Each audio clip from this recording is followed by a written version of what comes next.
Hey everybody, Sean from Bike Tailor. It's been a while since I did a video, and that's because I moved shops. So yeah, that was, it's always pretty tough moving, but I've moved into this really lovely new space. So I'll give you a little show around and then talk about what we're gonna do in this video. So the main reason for the move was just to get closer to where I live. Also, most of my customers live in this part of the world. So just moved into this little corner slot. It's got a small amount of space there that I'm just doing the few little things that I retail, bar tape, tires, a few things like that. Managed to get a bike or two up there, group set. Always got to have a hat wall. Got a bike up over there. That's the Athena build we did not that long ago. Frames over there. The vintage speakers. And then this is where I do all my component cleaning. The workbench. A little bit of storage. Bit of storage over there. And then got myself a new lathe, which I haven't even used yet. Just managed to get it up and on the bench, but need to actually put some test pieces of metal in there and run the lathe. So yeah, that's the workshop. So yeah, so today's video is just gonna actually, I listened, most comments about the Colnago build were not stoked on the carbon cranks, the modern group. So I'm kind of not gonna fully appease everybody here. Because I'm going to stick with the modern group just because I have it. I got a lot of 11-speed components, so just kind of suits me to keep using the chains and cassettes that I have.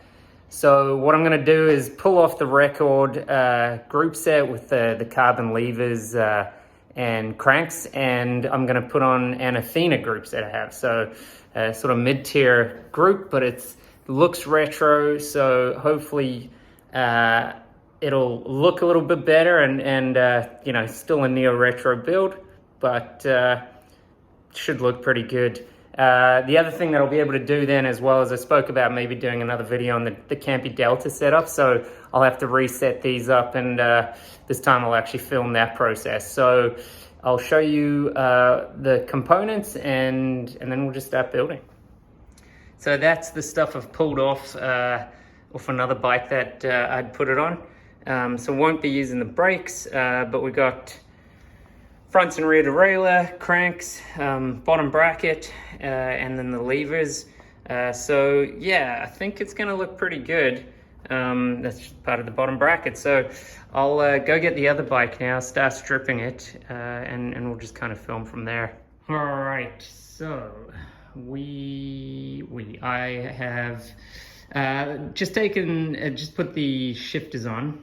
So I've managed to sort of do it without having to remove too much. So we've put the shifters on. I'd already marked out where they go, so I'm pretty confident that's fine. And then I'm actually reusing the outer cables from what the build was before.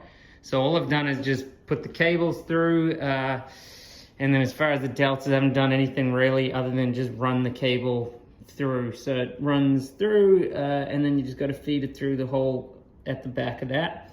And now we'll start looking at actually setting them up. So cutting the cable to length, and then kind of going from there. So I might just quickly, before all of that, fit the derailleurs, just get them on there loosely, put the bottom bracket, the cranks, all of that stuff in, just to get them off the bench. So I'll do that now.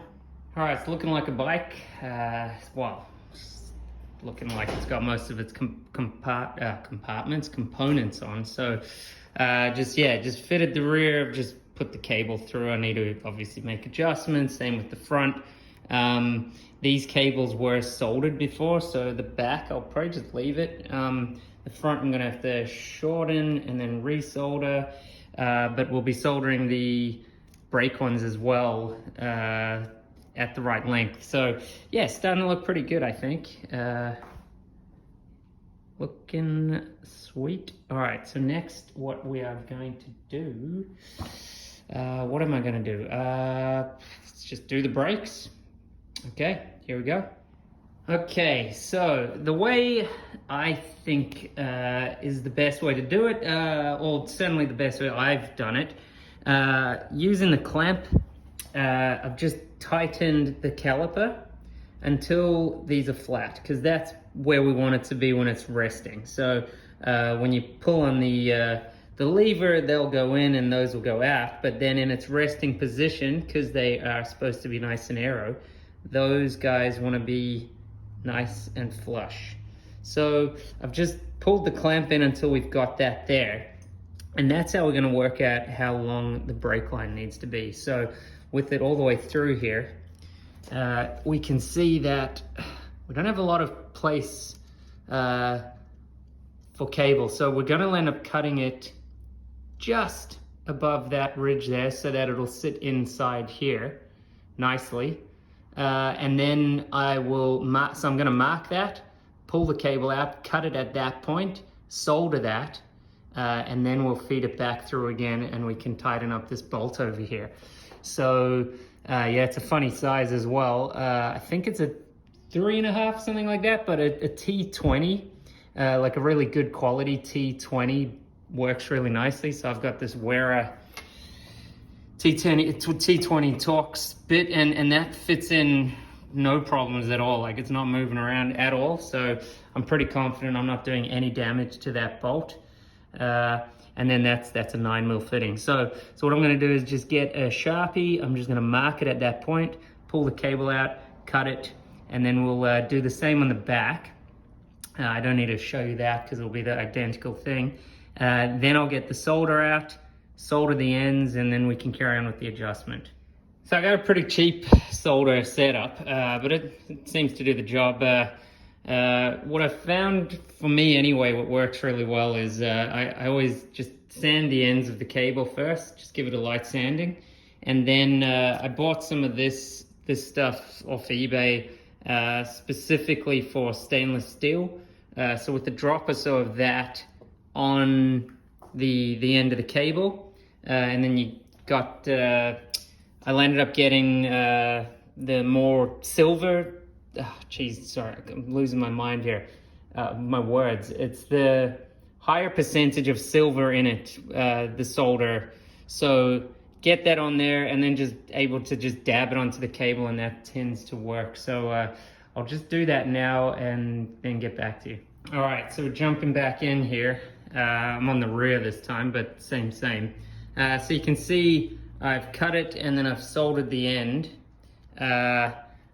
Maybe it's easier to see on the front one.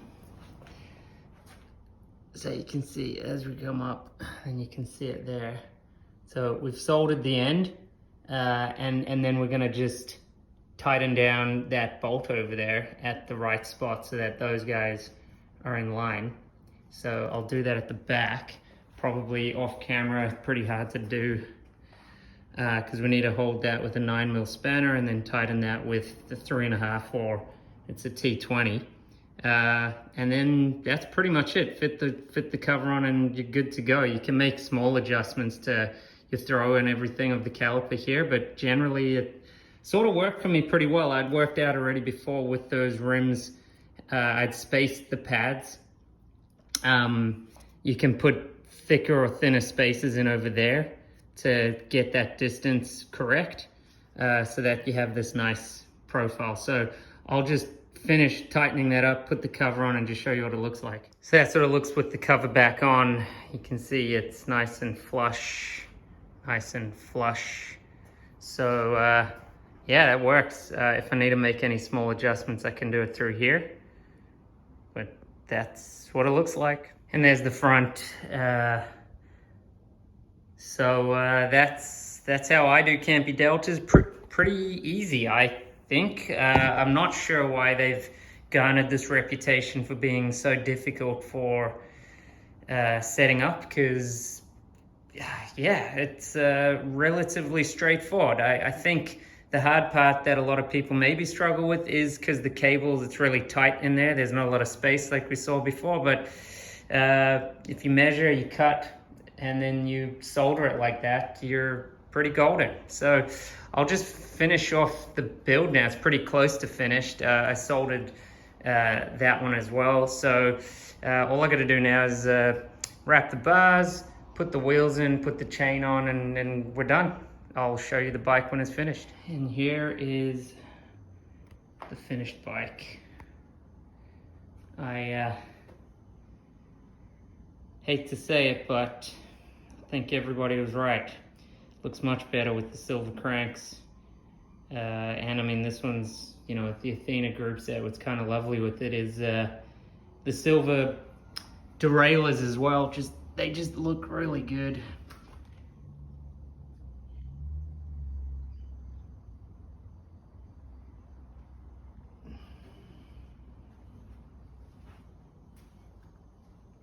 And those levers, which are pretty lovely too, because this bit's the silver coloring as well, versus I think the next Groupset Potenza, that bit was black plastic looking. So yeah, this Athena Groupset just looks really good, and the bike's looking great. So thanks for everybody's comments and advice. Thanks for everybody's comments and advice, like I said, and we'll see you in the next video. Peace out.